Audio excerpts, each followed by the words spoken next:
Makoto Shinkai is cursed. Cursed not by a vengeful spirit or cosmic ghost, but by one of the most successful anime films of all time.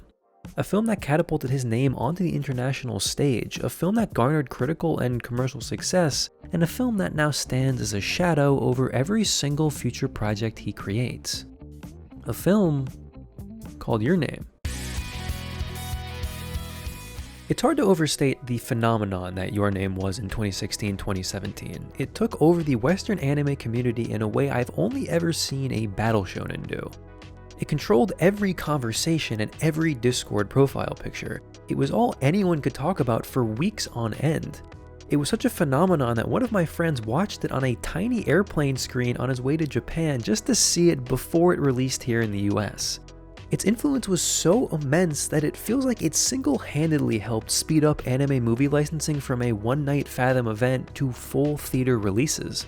There was a desire and a hunger for timely and widespread distribution of anime movies, and that quickly reflected on the bottom line. Perhaps most importantly for us here, the success of that film vaulted Shinkai into the role of singular popular Japanese anime director that Western media are able to recognize, as he did his best to take it away from Miyazaki, who's still held on to that title for 40 years at this point. The only blemish on the whole endeavor is that despite all that, despite the cultural force of Your Name, it never did get that coveted Oscar nomination that vaulted Ghibli into the de facto face of anime for most Americans in 2003. Now personally, if we have to have a face of anime for Western publications, I think Shinkai is as good of a choice as anyone. He makes broadly appealing, beautiful, interesting stories.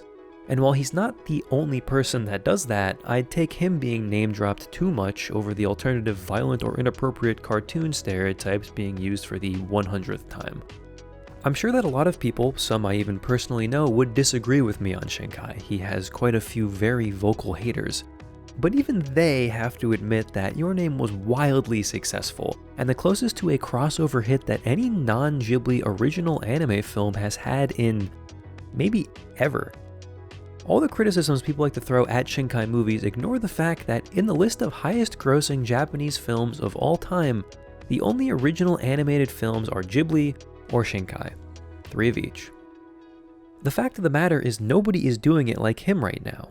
Thanks, in part, to Your Name, he is enjoying a stretch of nearly unprecedented success. But now you see the problem. When you reach that status, when you make that film, suddenly the rest of your career is a self-measuring stick. I personally try not to analyze things comparatively if I can help it. But even I, as I left the theater following both of Shinkai's post-Your Name endeavors, went, that was good, but I don't think it was as good as Your Name. That is the specter that every Shinkai release will have to deal with from now until the end of time. Everything must live up to the hype, everything must satiate the desires of a mass market gained through the popularity of one film. The art fades into the background, drowned out by cries for something else, something new but familiar, something similar but better, something unique but nostalgic, something artistic but palatable, something that will sell. It's an artist's toxic success, reaching heights rarely ever seen, while being increasingly chained down by the whims of the audience, provided the time and funds to create whatever you want without the actual freedom to do so. It's a crushing reality, and one that must weigh heavy on a man who is so clearly passionate about pouring his own creative vision into his work, about chasing after stories that he himself finds a connection to. But not all is lost. Even within that artistic box, Shinkai is still able to chip away and escape. Because even with all that weight on its shoulders, I think Suzume is able to carve out its own path, able to begin to free Shinkai from his curse. It is not a perfect film, but it is a film of immaculate vibes. Makoto Shinkai has retained his crown as the king of vibes. He just does them so well. I think it's a byproduct of the hyper-detailed style and animation that Comics Wave films dedicate themselves to. Suzume is chock full of worn, lived-in settings filled with intricately detailed moments. It's painstakingly beautiful, constantly providing a level of minute detail that certainly enhances the viewing experience, to what extent is going to be a matter of personal preference. There is also, of course, the obligatory food that looks better than real life shot in the film. A rice bowl that looks like they drew every single grain of rice and piece of fish. Most of this is not anything new. Shinkai's work always reaches this level of visual fidelity, it did in Your Name, but by traversing large swaths of Japan, the film is able to stretch its legs and really cover a whole range of locations and lives. It's the highlight of the film for me, the time Suzume spends traveling over 1,000 miles from Miyazaki to Iwate Prefecture puts a spotlight on some of the lesser-known areas of southern Japan, as well as fairly down-to-earth depictions of Kobe and Tokyo. No location overstays its welcome, and the variety allows Suzume to interact with a number of different people with a number of different life experiences. The door closings provide the story's tension, but it's really the character interactions that make this trip as enjoyable as it is. Everyone really does feel like an actual person who just stumbled upon Suzume and her talking chair in the middle of their normal lives. The relationships that grow between her and Chika and her and Rumi really do as much, if not more, for her character growth than the climactic door closings at each location. I really hope Shinkai is able to make a road trip movie at some point, because that's the part of this movie's writing that is absolutely the best. He's able to flex his chops at writing interpersonal relationships that aren't all about romance. Relationships that show off the oft-forgotten natural empathy of humanity, where people just trying to find their way in life help each other grow. In a film that is a bit more explicitly about natural disasters, it's a really nice way to represent the ways in which we're able to help pick each other up and support those who may have lost everything. And it's a representation that I wish was a little stronger in the story's main plotline. The classic Shinkai supernatural once again makes a return, this time taking center stage mostly thanks to a talking chair, a questionably evil cat, and a big worm. The plot does its job to keep the film moving forward and put the characters in the places they need to be to build out thematic points. As its own story, it's fine, a bit confusing at times, but it's elevated by simply being surrounded by everything else. It has quite a good fake-out climax as well, plus a solid ending and core conceit, which is not that easy to pull off. But I do think there are a lot of little things you could tweak to make the film a bit smoother analytically.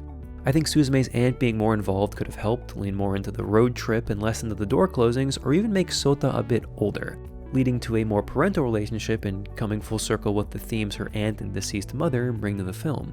As it is, their potentially romantic but not explicitly romantic relationship kind of doesn't add anything to the story, to the point where I'm just choosing to see it as a strong, non-Eros love because it makes the rest of it neater.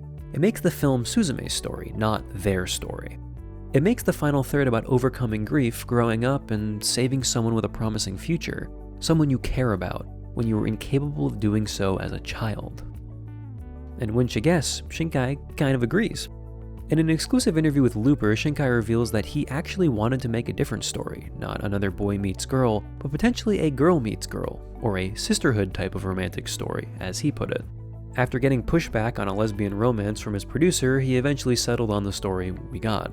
But in his words, in order to not make it too much of a romance, I decided to make her primary interest a chair. So while there's still enough romantic subtext to satiate most people looking for that here, the story isn't really about romance. And clearly, this is how Suzume is able to inch out of its older brother's shadow.